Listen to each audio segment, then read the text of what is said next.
Bismillahirrahmanirrahim. Assalamualaikum warahmatullahi wabarakatuh. Halo, bertemu lagi dengan kami, channel YouTube Istisqa 2011. Kali ini kita akan berbincang tentang salah satu aliran psikologi yang terkenal, yaitu aliran behaviorisme.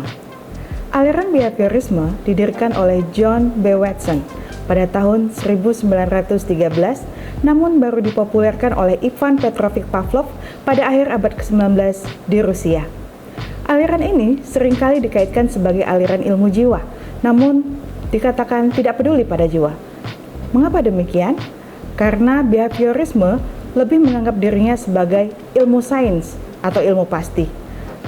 Dikarenakan mereka menggunakan pendekatan yang objektif, mekanistik, dan materialistik, sehingga perubahan-perubahan tingkah laku pada diri seseorang dapat dilakukan melalui upaya pengkondisian. Ciri-ciri teori behaviorisme memiliki 4 ciri. Ciri yang pertama yaitu tadi dikatakan bersifat mekanistis. Karena di dalam behaviorisme kita mempelajari mekanisme-mekanisme perubahan-perubahan perilaku seseorang. Yang kedua, menerangkan tentang bagaimana peranan lingkungan dalam mempengaruhi atau membentuk suatu perilaku. Ada suatu teori yang dibuat oleh John Locke, namanya teori tabula rasa. Teori itu menjelaskan bahwa manusia itu terlahir seperti kertas putih. Nah, di mana lingkunganlah yang memberikan warna, corak, gambar di atas kertas itu. Begitu juga dengan perilaku manusia atau kepribadian manusia. Lingkunganlah yang membentuknya. Apakah dia akan menjadi baik, apakah dia akan menjadi buruk, lingkungan yang menentukan. Begitu menurut teori tabula rasa.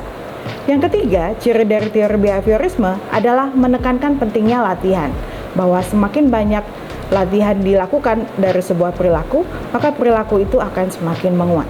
Dan yang keempat, bahwa teori behaviorisme lebih mementingkan mekanisme dari hasil belajar dari suatu perilaku tersebut.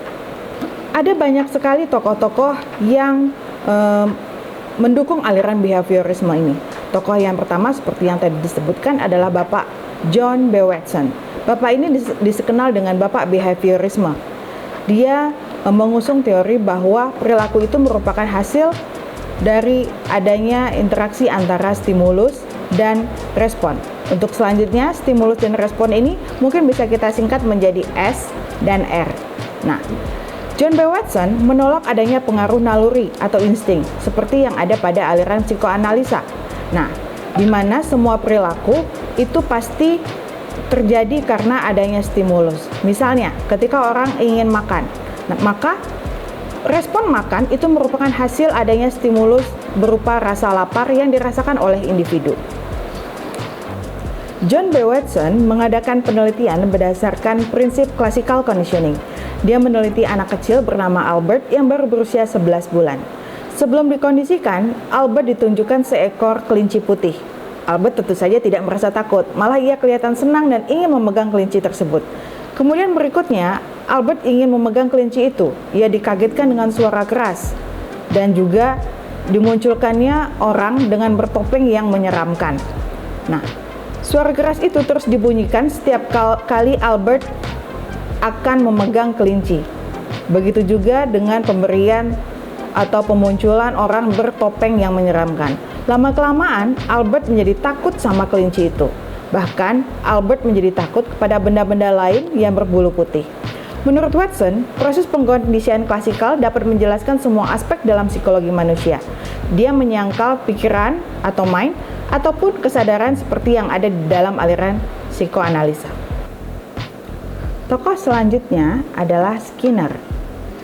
Skinner dalam eksperimennya, ia memasukkan tikus yang telah dilaparkan dalam sebuah kotak yang disebut dengan Skinner box, yang sudah dilengkapi dengan berbagai peralatan yaitu tombol, alat pemberi makan, penampung makanan, lampu yang dapat diatur nyalanya, dan lantai yang dapat dialiri listrik. Karena dorongan lapar, tikus berusaha keluar untuk mencari makanan. Selama tikus bergerak ke sana kemari untuk keluar dari box, tidak sengaja ia menekan tombol makanan keluar. Secara terjadwal diberikan makanan secara bertahap sesuai peningkatan perilaku yang ditunjukkan si tikus. Proses ini disebut shaping. Berdasarkan berbagai percobaan pada tikus dan burung merpati, Skinner mengatakan bahwa unsur terpenting dalam belajar adalah penguatan. Maksudnya adalah penguatan yang terbentuk melalui ikatan stimulus respon akan semakin kuat bila diberi penguatan.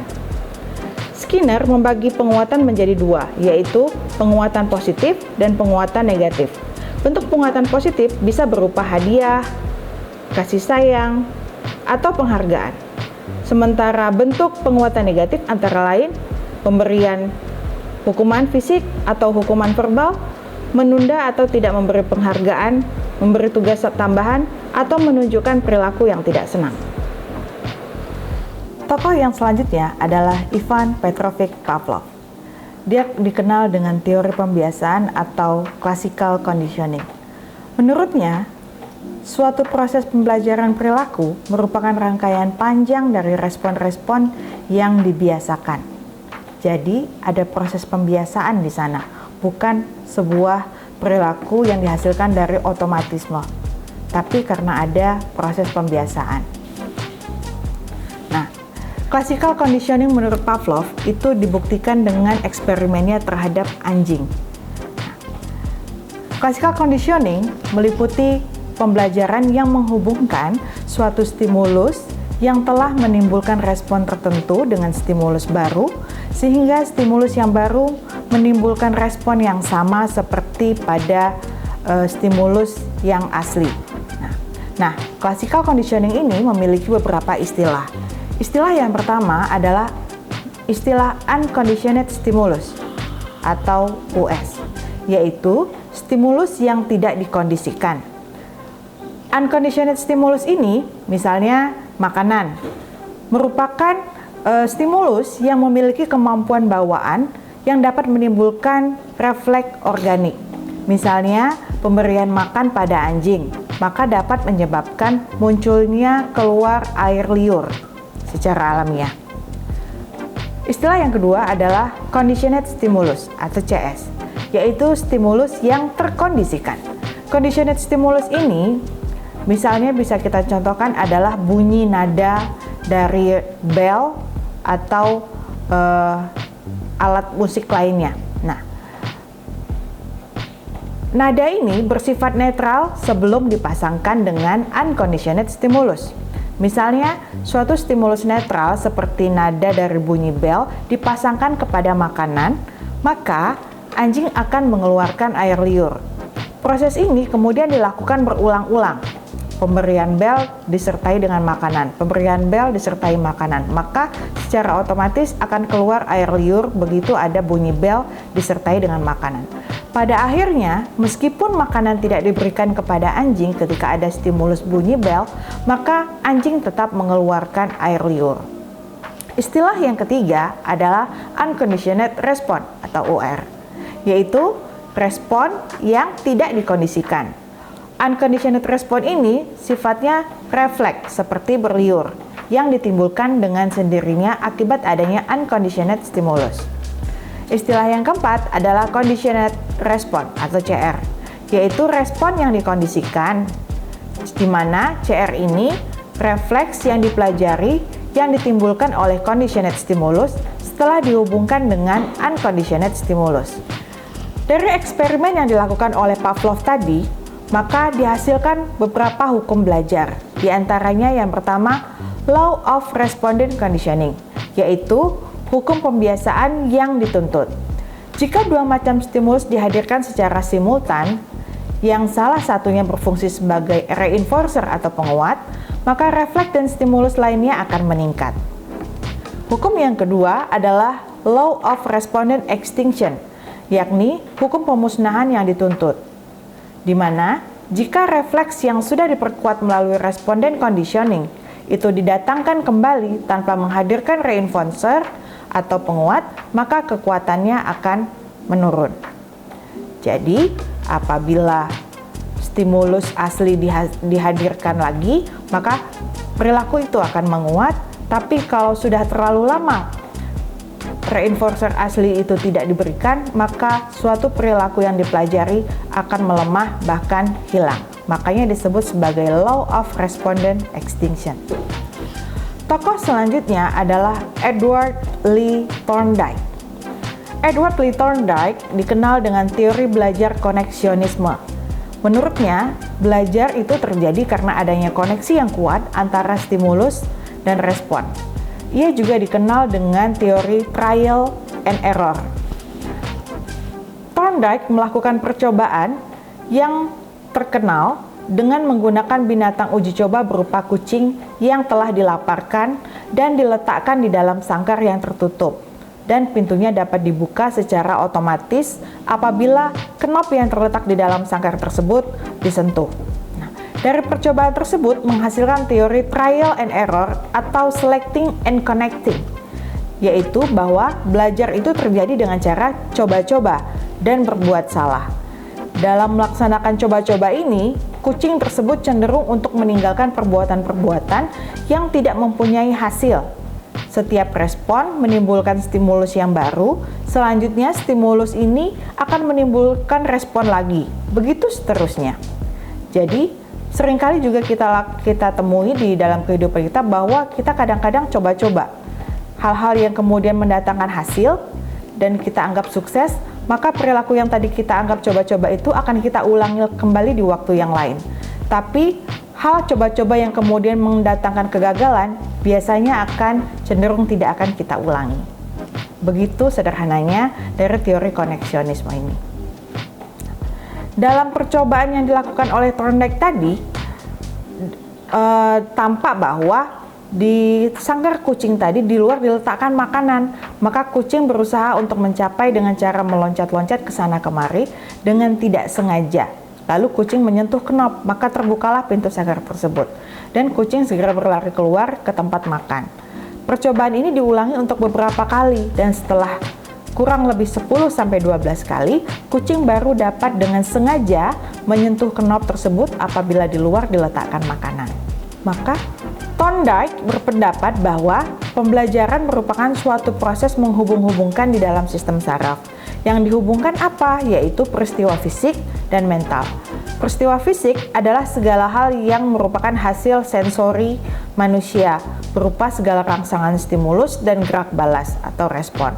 Sementara peristiwa mentalnya adalah segala hal yang dirasakan oleh pikiran dan hati. Nah, dari penelitian Thorndike, maka didapatkan 3 hukum belajar. Hukum belajar yang pertama adalah law of effect, di mana respon akan sangat bertambah kuat jika diikuti dengan hal-hal yang menyenangkan atau positive reinforcement, dan sebaliknya akan cenderung melemah jika tidak dibarengi dengan positive reinforcement. Nah, hukum yang kedua adalah law of readiness, yaitu berkaitan dengan struktur dan fungsi kematangan fisik dan mental, di mana sebuah proses belajar akan menjadi lebih mudah, akan lebih berhasil apabila individu yang melakukan proses belajar itu sudah dalam keadaan ready, matang atau siap. Mungkin ini yang menjadi dasar dari penentuan kenapa anak sekolah ada batasan umurnya. Jadi misalnya untuk masuk SD harus sudah berusia 7 tahun. Untuk menikah mungkin ada aturan-aturan yang sudah menjelaskan bahwa perempuan harus menikah di usia tertentu dan laki-laki juga di usia tertentu karena di usia tersebut dianggap sudah matang. Nah, hukum yang ketiga adalah law of exercise, di mana hubungan antara stimulus dan respon akan semakin bertambah kuat jika dilatih. Misalnya pada atlet-atlet. Nah, keterampilan para atlet itu akan semakin baik jika proses latihan sering dilakukan. Tokoh selanjutnya adalah Albert Bandura. Albert Bandura dikenal dengan teori social learning atau belajar sosial, di mana semua proses perilaku individu itu dipelajari atau diperoleh dari proses sosialisasinya, di mana manusia melakukan observasi atau observational learning. Menurutnya, perilaku individu itu tidak semata-mata karena adanya refleks otomatis antara stimulus dan respon, tetapi juga karena reaksi yang timbul sebagai hasil interaksi antara lingkungan dengan individu itu sendiri. Menurutnya juga bahwa belajar sosial dan moral terjadi melalui proses peniruan atau yang disebut dengan imitasi, dan adanya penyajian contoh perilaku atau yang disebut dengan modeling.